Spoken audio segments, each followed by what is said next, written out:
హల్లెలూయా, దేవునికి స్తోత్రం. 2000 ఎపిసోడ్ ఇది. మన్నా మనకు 2018 సెప్టెంబర్లో ప్రారంభించిన మన్నా మనకు ప్రతిరోజు తెల్లవారుజాము 12 గంటలకి యూట్యూబ్ ద్వారా ఇంచుమించు 5.5 సంవత్సరాల నుండి మీకు అందిస్తూ ఉన్నాం. మన్నా మనకును రోజు ఆశతో వింటున్నవారు, ఇతర దేశాల్లో ఉన్నవారు ఎందరో మేలు పొందుతున్నామని, ఆధ్యాత్మికంగా బలపడుతున్నామని తెలియజేస్తున్న దాన్ని బట్టి ప్రభువును స్తుతిస్తూ ఉన్నాను. 2000 రోజులుగా మన్నా మనకు కొనసాగించడానికి ప్రభు కృప చూపించారు. ఆ తర్వాత పాండమిక్లో ప్రారంభించినటువంటి అనుదిన ధ్యానం, హెచ్చరిక, కల్వరి ప్రతిధ్వని ఈ రోజు వరకు కొనసాగుతూనే ఉన్నాయి. ఆధ్యాత్మికంగా మీరు బలపడాలని రోజుకు 4 సార్లు దేవుని వాక్యాన్ని మీ దగ్గర తీసుకొని వస్తున్నాం. దేవుడు ఇచ్చిన వాక్యపు సందేశాల ద్వారా ఆధ్యాత్మికంగా బలపడుతూ మేలు పొందుతున్నవారు, ముఖ్యంగా మన్నా మనకు ద్వారా బలపడుతున్నవారు దయచేసి మీరు పొందుతున్న మేళ్లను 954041 నెంబర్కి ఒక వాట్సాప్ మెసేజ్ పెట్టడం ద్వారా తెలియచేయండి. ఇతర దేశాల్లో ఉంటే 9100100100కు తెలియచేయండి. దేవుడు ఏ రీతిగా మిమ్మల్ని ఆధ్యాత్మికంగా మన్నా మనకు ద్వారా బలపరుస్తున్నారో ఎరిగి ప్రభువును మేము స్తుతించడానికి, మీ కొరకు ప్రార్థించడానికి, మరింత ఆసక్తితో ప్రోత్సాహకరంగా దేవుని వాక్యమును ముందుకు తీసుకుని వెళ్ళడానికి మీరందరూ మీ సహకారాన్ని, మీరు పొందిన మేళ్లను తెలియచేస్తూ ఇప్పుడే స్పందించండి. లైచట్లకు వచ్చి మీ పేరు, ఊరు, మీరు ఎక్కడి నుంచి వీక్షిస్తున్నారన్న విషయం కూడా టైప్ చేయండి. ఆ రోజు ఇశ్రాయేలులో 40 సంవత్సరాలు మన్నా ద్వారా ప్రభు పోషించినట్లుగా దేవదూతల ఆహారమని చెప్పబడిన ఆ మన్నా ఆకాశము నుండి వారికి పంపబడినట్లు దేవుని యొక్క సందేశాలను ఆయన వాక్యము ద్వారా అనుదినము మీకు అందించే భాగ్యాన్ని ఇచ్చిన ప్రభువుకు స్తుతి చెల్లిస్తున్నాను. ఈ పరిచర్య కొనసాగినట్లుగా మా కొరకు ప్రార్థించండి. వందనాలు.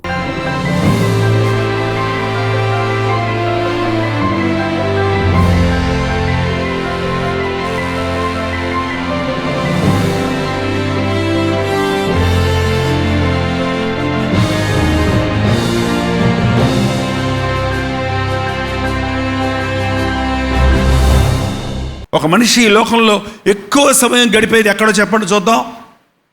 ఇంతసేపు ఆలోచిస్తారా? ఒక మనిషి ఎక్కువ సమయం గడిపేది ఎక్కడండి? 8 అవర్స్ జాబ్ చేసే వాళ్ళందరూ చేయి చూపించండి. రోజుకి, నెలకు కాదు. 8 అవర్స్ జాబ్ చేసేవాళ్ళు, 8 అవర్స్ కాలేజీలో చదివేవాళ్ళు, స్కూల్స్కి వెళ్ళేవాళ్ళు, అదిగో ఇంచుమించు అందరూ. ఎక్కువ సమయం ఎక్కడా? పొట్టకూటి కొరకు. తర్వాత పోటీ పడే సమయం ఎక్కడా? 8 అవర్స్ తిండి, 8 అవర్స్ ఉద్యోగం, 8 అవర్స్ నిద్ర, ఇంకా 8 అవర్స్ ఉన్నాయి దేవుడు కృప చూపించి ఇచ్చింది. దాన్ని దేనికోసం ఖర్చు పెడుతున్నారు? లెక్క చూసుకోండి. దేనికోసం ఖర్చు పెడుతున్నారు? వ్యర్థమైన మాటలు, వండుకోవటం, మళ్ళీ బట్టలు వేసుకోవటం, స్నానాలు చేయటం, బట్టలు ఉతుక్కోవటం. నీకు ఇవ్వబడిన సమయంలో 24 అవర్స్లో మోర్ దాన్ 16-20 అవర్స్ నీ శరీరం కోసం వాడుకుంటున్నావు, పొట్టకూటి కోసం వాడుతున్నావు. కనీసం ఒక 4 గంటలు ప్రార్థనలో వాడుతున్నావా? వాక్య పఠనం చేస్తున్నావా? దేవుని కొరకు ఏదైనా చేయాలని ఆశిస్తున్నావా? యేసు ప్రభు లైఫ్ స్టైల్ చూస్తే ఆయన పగలంతా నడిచి బోధించేవాడు, స్వస్థపరిచేవాడు, ఇతరులకు మేలు చేయొచ్చు, ఇతరులకు మంచి చేయొచ్చు. ఆయన గురించి ఆయన ఆలోచించుకోలేదు. ఆయన గ్రామానికి తిరుగుతూ ఎక్కడ అవసరతలో ఉన్నవారు, ఎక్కడ బాధలో ఉన్నారు, ఎక్కడ వ్యాధిగ్రస్తులు ఉన్నారు, ఎక్కడ కుమిలిపోయిన ఉన్నారు అని వాళ్ళ కోసమే రోజంతా పనిచేశాడు. మిగిలిన మ్యాక్సిమం టైం ఆయన ఎక్కడ ఖర్చు చేశాడు తెలుసా? ప్రార్థనలో ఖర్చు పెట్టాడు. రాత్రంతా ప్రార్థన చేసేవాడు. ఇంకనూ చీకటిగా ఉండగానే వేకువనే వెళ్ళి తెల్లవారుజామునే ప్రార్థించేవాడు. ఆయన జీవితంలో ముఖ్యంగా ఉపయోగించిన సమయం గుర్తిస్తే ఒకటి ప్రార్థనలో, ఇంకొకటి సేవలో. దేవుని దగ్గర నుంచి శక్తి పుంజుకుంటూ, తండ్రి యొక్క చిత్తాన్ని ఎరుగుతూ, మనుషులకు దేవుని ప్రేమను పంచుతూ ఆయన జీవిత శైలి మనం చూస్తున్నాం. ఈ రోజున క్రైస్తవుడి జీవితంలో అది కనబడాలి. నువ్వు డ్యూటీలో ఉన్నా, నువ్వు ఉద్యోగంలో ఉన్నా, నువ్వు కాలేజీలో ఉన్నా, నీ ధ్యేయం నా యేసయ్యను నేను ఇతరులకు చూపించాలి, నా ప్రవర్తనలో నేను ఇతరులకు ఆయన ప్రేమను చూపించాలి, ఆయన శక్తిని చూపించాలి, ఆయన గురించి సాక్ష్యం ఇవ్వాలి అనే ఆశ మనలో లేదు. భక్తి అంటే ఏదో కాసేపు వెళ్ళి చర్చిలో కూర్చొని వచ్చేసేది అనుకుంటున్నాం. కానీ ఒక విశ్వాసి చర్చికి వచ్చి పొండి అని ప్రభావం లేదు, సంపూర్ణుడు అవ్వాలి. ఎవడైనా నన్ను వెంబడించగోని ఎడల తన్ను తాను ఉపేక్షించుకొని తను సిలువెత్తుకొని అనుదినము నన్ను వెంబడించాలి. మనం సంపూర్ణం అవటం లేదు. కారణం ఏంటంటే మనం దేవునితో సమయం గడపడం లేదు. మన సమయం అంతా అవిశ్వాసంతో గడుపుతున్నాం. మన సమయం అంతా సంపాదన కోసం వెచ్చిస్తున్నాం. మన సమయం అంతా నిద్రలో వెళ్ళిపోతుంది. మన సమయం అంతా అనవసరమైన విషయాలు వెళ్ళిపోతుంది. కాబట్టి నేను ప్రభుని నమ్ముకున్నాను అన్నవాడిలో కూడా ప్రభు మచ్చుకైనా కనపడటం లేదు. విశ్వాసి అన్నవాడి దగ్గర విశ్వాసపు వాసన కూడా కనపడటం లేదు. మనం సంపూర్ణం అవ్వాలంటే ఆయన జ్ఞానంతో నిండాలి, విశ్వాసంలో ఎదగాలి, ఆయన అడుగుజాడల్లో నడవాలి. సంపూర్ణము కనుక క్రీస్తును కలిగిన సంపూర్ణతను సమానమైన సంపూర్ణత గలవారమై అగు వరకు ఆయన ఇలాగ నియమించను. 11వ వచనం, పరిశుద్ధులు సంపూర్ణులగునట్లు క్రీస్తు శరీరము క్షేమాభివృద్ధి చెందుటకును పరిచర్య ధర్మము జరిగించుటకును పరిశుద్ధులు సంపూర్ణులవ్వాలి. క్రీస్తు రక్తములో కడగబడి పరిశుద్ధపరచబడిన వారు సంపూర్ణులవ్వాలి. దినాభివృద్ధి పొందాలి. వారి జీవితంలో ఎదగాలి. క్రీస్తు శరీరము క్షేమాభివృద్ధి. క్రీస్తు శరీరం అంటే సంఘం క్షేమంగా ఉండాలంటే, ఆరోగ్యంగా ఉండాలంటే, ఆత్మానుసారులుగా ఉండాలంటే పరిచర్య జరగాలి. ఆ పరిచర్య ధర్మము జరిపించుటకు ఆయన కొందరిని అపోస్తలుగాను, కొందరిని ప్రవక్తలుగాను, కొందరిని సువార్తికులుగాను, కొందరిని కాపరులుగాను, కొందరిని ఉపదేశకులుగాను. ఎవరిలో నుంచి తీసుకొచ్చాడు వీళ్ళని? సంఘములో నుండి, విశ్వాసుల్లో నుండి. కొందరు అపోస్తలుగా, కొందరు ప్రవక్తలుగా, కొందరు సువార్తికులుగా, కొందరు కాపరులుగా, కొందరు ఉపదేశకులుగా. ఒక శరీరంలో ఉన్న అవయవాలన్నీ తన పనులు చేసుకుంటూ పోతున్నట్టు సంఘములో ఉన్న విశ్వాసులందరూ దినాభివృద్ధి పొంది ఎవరికి ఏ వరం ఇవ్వబడిందో, ఎవరిని దేని కొరకు దేవుడు నిర్ణయించాడో ఆ పనిలో అపోస్తలుగా, అంటే పరిపూర్ణమైన సంపూర్ణమైన సేవకులుగా, ప్రవక్తలుగా, సువార్తికులుగా, కాపరులుగా దేవుడు నిన్ను ఏ రీతిగా ఉండమన్నాడో అది నీవు ఎరగాలి. నువ్వు ఆ పరిచర్యలో సంఘములో ఉన్నప్పుడే ఆ పరిచర్యలో అభివృద్ధి చెందాలి. ఎవడు ఓవర్ నైట్లో ఒక దైవజనుడు అవ్వడండి. ఎవడు 3-4 సంవత్సరాల్లో ఓ పెద్ద దేవుని చేత వాడబడే పాత్రగా మారలేడు. 48 సంవత్సరాలు పట్టింది నా బ్రతుకులో. ఇంకా నేను సంపూర్ణ అవ్వానని నేను చెప్పలేను. ఇంకా దేవుడు నాకు నేర్పిస్తూనే ఉన్నాడు. ఇంకా ఆయన అడుగుజాడల్లో నడుస్తుండగా ఆయన సేవలో అనేక పాఠాలను అనుదినము నేర్చుకుంటున్నాను. నేను ఇతరులకు చెబుతుండగా దేవుడు నాకు నేర్పిస్తున్నాడు. ఇతరులను చూస్తుండగా ప్రభువు నన్ను హెచ్చరిస్తున్నాడు. ఇతరుల కొరకు ప్రార్థిస్తుండగా ప్రభువు నా హృదయాన్ని ఆయన భారంతో నింపుతున్నాడు. చిన్న దాంట్లో నమ్మకంగా ఉంటే దేవుడు గొప్ప వాటిని ఇస్తారన్నాడు.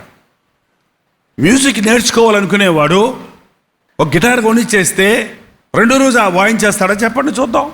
అందులో ప్రవీణులు ఎక్స్పర్ట్స్ అవడానికి దాంట్లో ఇంకా లోతుగా వెళ్ళి ఆ యొక్క నోట్స్, ఆ యొక్క మ్యూజిక్ ఆ విధానాన్ని నేర్చుకోవడానికి, ప్రవీణులు అవ్వడానికి మరింత సమయం పడుద్ది. దేవుడిని వాళ్ళ ఒక చర్చిలో ఒక చిన్న వాక్యం, ఒక వీధిలో జరిగే 3 మీటింగ్కి 10 మంది వచ్చే మీటింగ్లో వాక్యం చెప్పమంటున్నాడు. It's a training period for you. ఇది నీకు ఒక తర్బీదు సమయం. ఇది నువ్వు అలా చేస్తున్నప్పుడు దేవుడు రేపొద్దున నేను ఒక గొప్ప ప్రసంగికుడిగా వాడుకుంటాడు. కానీ ఇప్పుడే నాకు ఉన్నతమైన స్థానం కావాలనుకుంటే నువ్వు కొంచెంలో యథార్థంగా ప్రసంగించడం నేర్చుకోకపోతే, దేవుని దగ్గర నుంచి వాక్యం తెచ్చి మనుషులకి ఇవ్వటం అభ్యాసం చేసుకోకపోతే నేను ఎలా దేవుడు వాడుకోగలడు? నీవెలా క్రీస్తు సారూప్యాన్ని నీలో చూపిస్తావు? నీ వర్తమానంలో ఎలా సారం ఉంటుంది?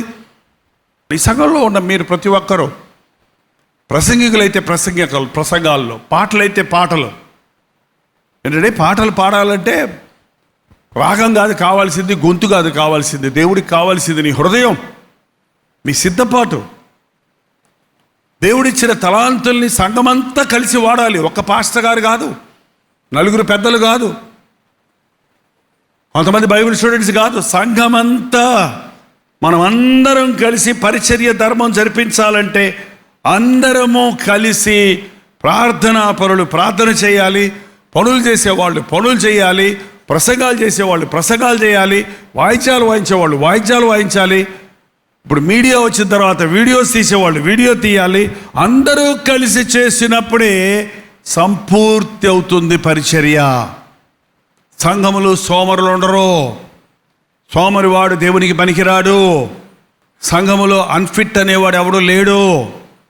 We are all unfit, but we are trying to become fit.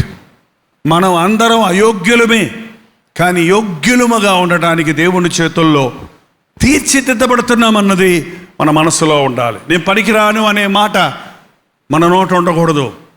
నేను పనికిరాను కానీ నన్ను నా దేవుడు ప్రయోజకుడిగా చేస్తున్నాడు అన్నది మనం కలిగి ఉండాలి. అందువలన, ఎందుకంటే సంఘమంతా దేవుని సేవలో వాడబడాలి కాబట్టి, అందువలన మనం ఇక మీదట పసిపిల్లలమై ఉండి మనుషుల మాయోపాయముల చేత వంచనతోనూ తప్పు మార్గముతోనూ లాగు కుయుక్తితోనూ గాలికి కొట్టుకొని పోవునట్లు కల్పించబడిన ప్రతి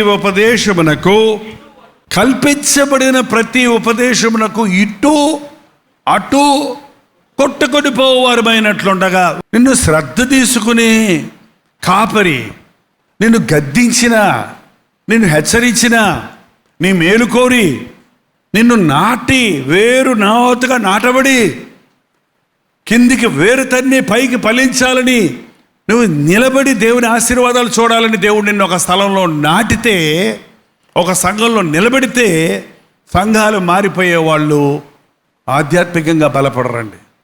ఇక్కడ బాగుంది, అక్కడ బాగుంది, ఇక్కడ బాగుంది, ఇక్కడ బలి చెప్పారు ఆ పాస్టర్ గారు, అక్కడ మ్యూజిక్ బాగుంది, ఇక్కడ ఇంకోటి బాగుంది, అసలు ఎందుకు అంత కష్టపడి కింద కూర్చుంటారు మీరు? కల్వరి చర్చికి వెళ్ళి అక్కడ కుర్చీలు ఉన్నాయి, రండి. క్రీస్తు కొరకు శ్రమ పడటంలో ఆనందం ఉందండి. సుఖపడటం ఎప్పుడైనా సుఖపడవచ్చు.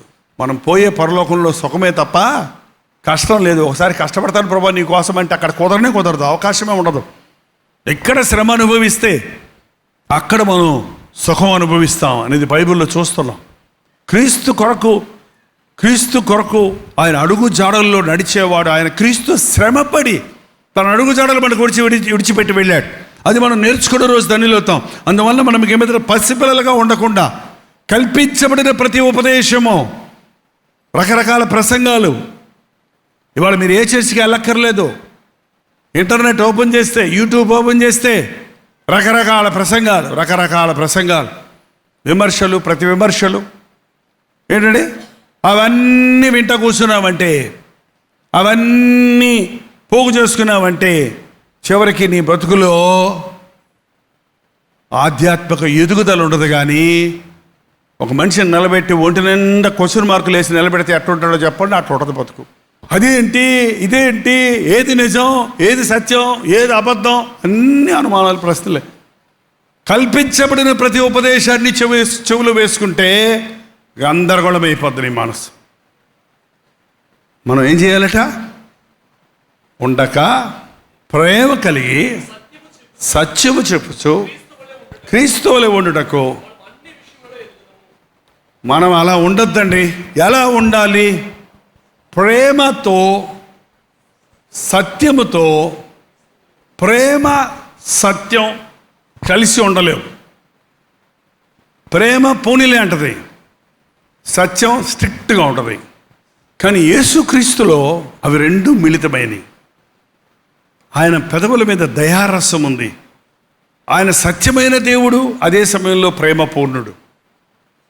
ఇంకో విధంగా చెప్పాలంటే సత్యము ప్రేమ ఒకటవటానికి ఆయన మన కొరకు బలైపోయాడు. మనలో ఉన్న పాపాలన్నిటినీ తీసివేయడానికి, మనలో ఉన్న బలహీనతల నుంచి మనల్ని విడిపించడానికి ఆయన శిలువలో బలయ్యాడు. ప్రేమగా ఉండేవాడిని చూడొచ్చు, సత్యం అంటే స్ట్రిక్ట్గా ఉండేవాళ్ళని చూడొచ్చు. కానీ ప్రేమతో సత్యాన్ని ప్రకటించడం క్రీస్తు మనకు నేర్పించింది.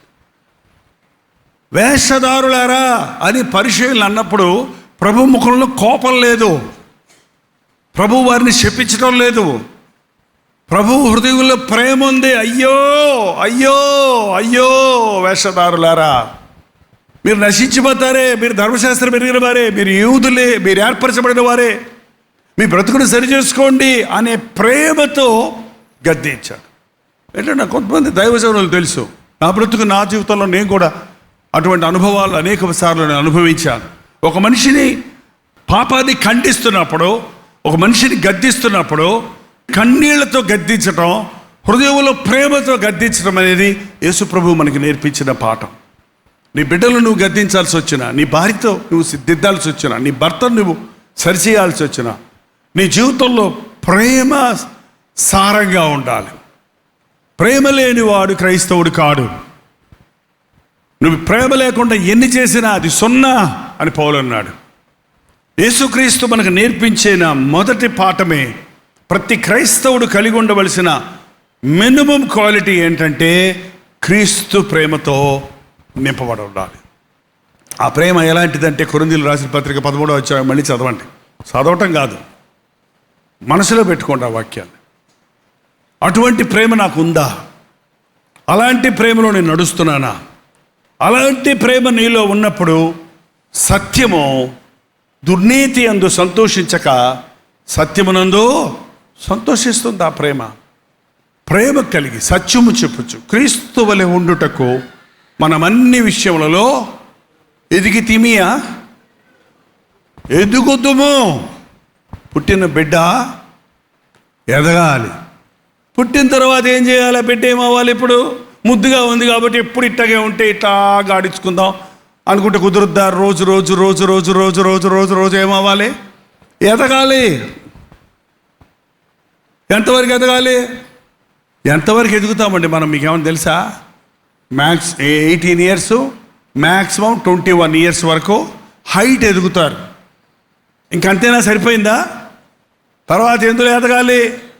యేసు ప్రభువు దేవుని దయందును, మనుషుల దయందును, జ్ఞానమందును, వయస్సునందును పెరిగాడు. ఎందులో ఎదగాలండి?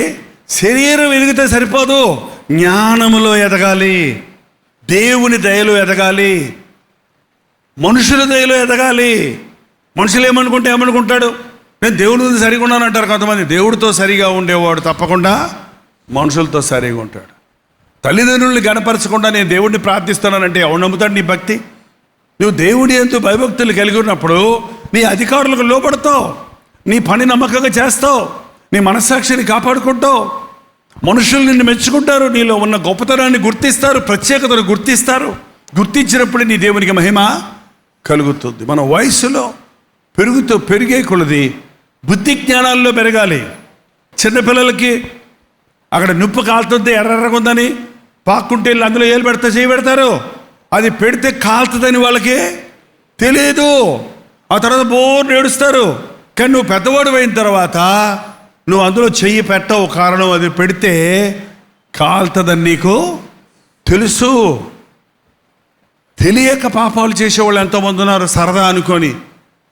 అదేంటండి భూతి బొమ్మలు చూస్తాం తప్ప, నాకు తెలియదండి అన్నాడు ఒక ఆయన. నిజంగా ఏంటండి, సిగరెట్లు తాగితే ఏమైంది, పాపం ఎందుకు అయింది? సరదాగా తాగాను అంటాడు, సరదాగా చేశాను ఈ పని అంటాడు. కారణం వాళ్ళకి వాక్యం వినని వారికి మనస్సాక్షి లేదు, వారికి అవగాహన కాదు. కానీ ఒక వ్యక్తి దేవుని సన్నిధికి వస్తున్నప్పుడు, ఆయన వాక్యం వింటున్నప్పుడు ఏది తప్పో, ఏది చేయొచ్చో, ఏది చేయకూడదో తెలుస్తుంది. ఒక వ్యక్తి భక్తిలో సంపూర్ణుడవుతున్నప్పుడు సున్నితమైన మనస్సాక్షి కలిగి ఉంటారు. ప్రతి చిన్న విషయానికి క్రీస్తు స్పందించినట్లుగా స్పందిస్తాడు. మంచి మనస్సాక్షిని కాపాడుకుంటారు. యేసుక్రీస్తుని జీవితాల్లో చూపించగలుగుతారు. అందుకే చచ్చే వరకు మనం నేర్చుకుంటూనే ఉండాలండి. ఎవడో నేను వచ్చేసింది నాకని చెప్పడానికి లేదు. చివరిగా ఈ వచనం చూసి ప్రార్థన చేసుకుందాం. చూడండి, ఫిలిప్పీయులకు రాసిన పత్రిక 3వ అధ్యాయం 12వ వచనం. ఇదివరకే నేను గెలిచితినైనను, ఇదివరకే సంపూర్ణ సిద్ధి పొందితినైనను నేను అనుకోవడం లేదు, కానీ నేను దేని నిమిత్తము క్రీస్తు యేసు చేత పట్టబడితినో దానిని పట్టుకొనవలనని పరిగెత్తుచున్నాను. నేను దేని నిమిత్తము, నేను ఇదివరకే సిద్ధి పొంది తిని అనుకోవటం లేదు, ఇదివరకే నేను గెలిచి తిని అనుకోవటం లేదు. సిద్ధి పొందటం అంటే పరిపూర్ణున్నయ్యాను నేను అనుకోవటం లేదు, గెలిచేసానని అనుకోవటం లేదు. కానీ దేని నిమిత్తము నేను క్రీస్తు యేసు చేత పట్టబడితినో దానిని పట్టుకొనుటకు పరిగెత్తుచున్నాను. సహోదరులారా, నేను ఇదివరకు పట్టుకుని ఉన్నానని తలంచుకొనను, అయితే ఒకటి చేయుచున్నాను, వెనుకున్నవి మరచి ముందున్న వాటి కొరకు వేగిరపడుచు క్రీస్తునందు దేవుని ఉన్నతమైన పిలుపునకు కలుగు బహుమానము పొందవలనని గురి యొద్దకే పరిగెడుతున్నాను. పౌలు అంటే ఒక సీనియర్ సేవకుడు అండి, గొప్ప దైవజనుడు. ఆయన గొప్ప పరిచర్య చేస్తున్నాడు. ఆయన మంచి సారవంతమైన క్రైస్తవ జీవితాన్ని చూపించాడు. ఆయన ఒక సేవకుడు ఎలా బతకాలి అనే ప్రశ్నకు సమాధానం కావాలంటే పరిశుద్ధుడైన పౌలు యొక్క సేవా విధానాన్ని, ఆయన యొక్క వాక్య సారాన్ని మనం గుర్తిస్తే, జీవిత శైలిని మనం గుర్తిస్తే తెలుసుకోగలుగుతాం. కానీ ఆయన అంటున్నాడు, ఇంత చేసినా నేను ఇంకా సంపూర్ణ అవ్వలేదు, నేను ఇదివరకే గెలిచేసాను, అయిపోయింది, నా స్టడీస్ అయిపోయిందని నేను చెప్పలేను, నేను టాప్ ర్యాంక్ రీచ్ అయిపోయానని చెప్పలేను. ఎంతమందికి ఎన్ని రకాలుగా నేను దేవుడిని నప్పించానో, మెప్పించాను, ఎన్ని ఆత్మలు సంపాదించానో, ఎన్ని సంఘాలు స్థాపించాను అనే మెరిట్తో నేను ఆశపడక, సంతోషపడక, తృప్తి పడక, వెనకున్న వాటన్నిటినీ మరచి ఇంకా దేవుని కొరకు నేనేం చేయాలని ముందున్న వాటి కొరకు వేగిరపడుచున్నాను. ఈరోజున అలాంటి దాహం, అలాంటి ఆతృత, అలాంటి వాంఛ మొదటిగా మాలాంటి దైవజనులకు కావాలి. రెండవదిగా సంఘమంతటికి, విశ్వాసులందరికీ కావాలి. పౌలు ఎప్పుడు కూడా ప్రభువును మహిమపరచాలని ఆశ కలిగి ఉన్నాడు. దీని సహవాసంలో క్రీస్తులాగా ఉండాలన్నది ఈ సహవాసం యొక్క ధ్యేయం. ఆయన ప్రేమ కలిగి, ఆయన ప్రేమతో ఆత్మలను సంపాదించడానికి పరిచర్య చేయాలన్నదే మన యొక్క గురి. డబ్బుల కొరకో, గొప్పల కొరకో, పేర్ల కొరకో, ప్రఖ్యాతి చెందడం కొరకో దేవుని సేవ చేయటం అనేది దేవుని చిత్తం కాదు. ఏదో ఒక దైవజనుడు ప్రసంగిస్తుంటే మనందరం కూర్చొని ఇంటికి వెళ్ళిపోయేది నిజమైన సంఘం కాదు. సంఘం అంతా కలిస్తేనే సంఘానికి క్షేమం. సంఘం అంతా కలిస్తేనే మనం అందరం కలిసే క్రీస్తు సారూప్యంలోనికి మనం మలచబడతాం. నేను క్రీస్తు సారూప్యంలోనికి మలచబడాలంటే మీరు కావాలి, మీరు క్రీస్తు సారూప్యంలోనికి మలచబడాలంటే నేను కావాలి. అలాగే ఒకరికి ఒకరు క్రీస్తు సారూప్యంలో మలచబడడానికి నీకు కావాలి. ఒక పాస్టర్ గారు అన్నారంట, ప్రభా మా సంఘంలో ఇద్దరు సంఘ పెద్దలు ఉన్నారయ్యా, గరుకురాయిల్లాగా ఉన్నారయ్యా, నా ప్రాణం తీసేస్తున్నారయ్యా, వాళ్ళని తీసేయ్యా అని ప్రార్థన చేశాడంట. మార్చు లేకపోతే తీయేదో చేసి ప్రార్థన చేస్తే ప్రభు అన్నాడు, ఉండని అయ్యా, నీ పాసి దోముకోవడం వాళ్ళు పనికొస్తారన్నాడు. ఇట్లనే వాళ్ళు నీ అంక చూస్తూ ఉంటే, నిన్ను క్రిటిసైజ్ చేస్తూ ఉంటే, నిన్ను విమర్శిస్తూ ఉంటే, నువ్వు సరి చేసుకోవడానికి, నువ్వు జాగ్రత్తగా ఉండడానికి అవి నీకు పనికి వస్తాయి. అందుకనే మన ఇళ్లలో ఎవడో ఒకడు ఉంటాడు ఇంట్లో, తప్పులు పెట్టుకునేవాడో, గోల్ చేసేవాడో, తిరగబడేవాడో, గొడవ పెట్టేవాడో, వాడు ఉంటేనే నువ్వు సరిగా ఉంటావు. నేను చాలామందిని చూశానండి, భర్త తాగుబోతే అయితే భార్య బాగా ప్రార్థన చేస్తుంటుంది. భర్త బాగా ప్రార్థన చేసేవాడైతే భార్య ఏం చేస్తాడు, నువ్వు పో ప్రార్థన, నేను వస్తానులే అంటుంది. ఒకరికొకరు కావాలి, ఒకరినొకరు మార్చుకోవాలి, ఒకరికొకరు బతకాలి, ఒకరి దగ్గర నుండి ఒకరు నేర్చుకోవాలి. ఒకరి దగ్గర నుంచి ఒకరు నేర్చుకోవాలంటే ఇతరుల్లో ఉన్నవి చూసినప్పుడు అలా చేయకూడదు అని మనం నేర్చుకుంటాం. ఇతరుల్లో మంచి ఉంటే అలా చెయ్యాలి అని నేర్చుకోవచ్చు. ఇతరుల్లో చెడ్డ ఉంటే అలాంటివి నేను చేయకూడదు అని కూడా నువ్వు నేర్చుకోవచ్చు. మనందరూ కలిసినప్పుడే క్రీస్తు సారూప్యం మనలోనికి వస్తుంది. నేను యేసయ్యలాగా ఉండాలన్న వాళ్ళు ఎవరో లేచి నిలబడండి. నాకు తెలుసు అందరూ యేసయ్యలాగా ఉండాలని ఆశపడతారు, ఎవరో సాతానులాగా ఉండాలని ఇష్టపడరు. మన 2 చేతులు పైకెత్తి, నీలాగా నన్ను చేయ, నీ ప్రేమ నాకు దయచేయి నాయనా, నీ పరిశుద్ధత నాకు దయచేయ్యా, నీ సారూప్యంలో మలచబడాలనే ఆశ దయచేయ్యా.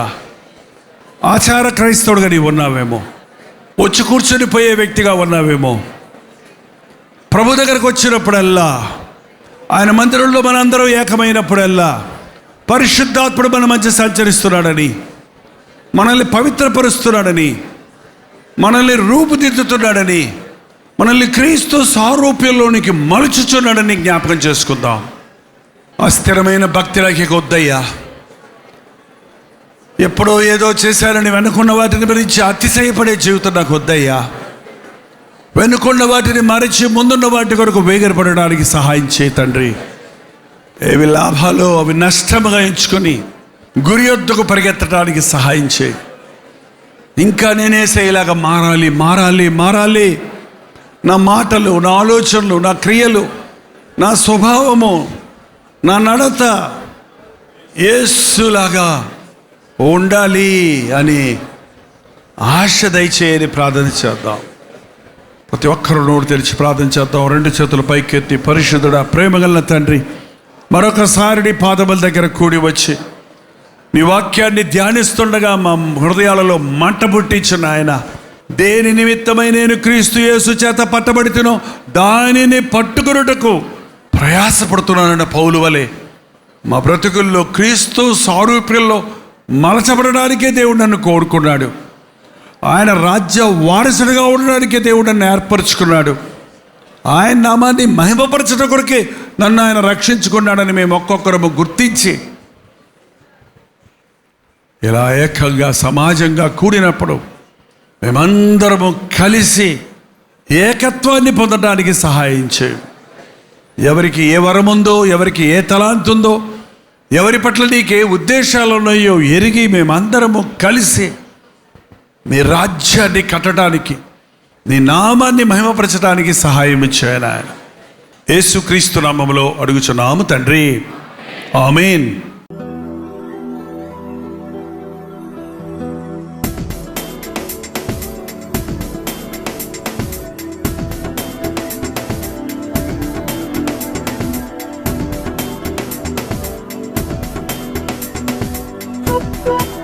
Thank you.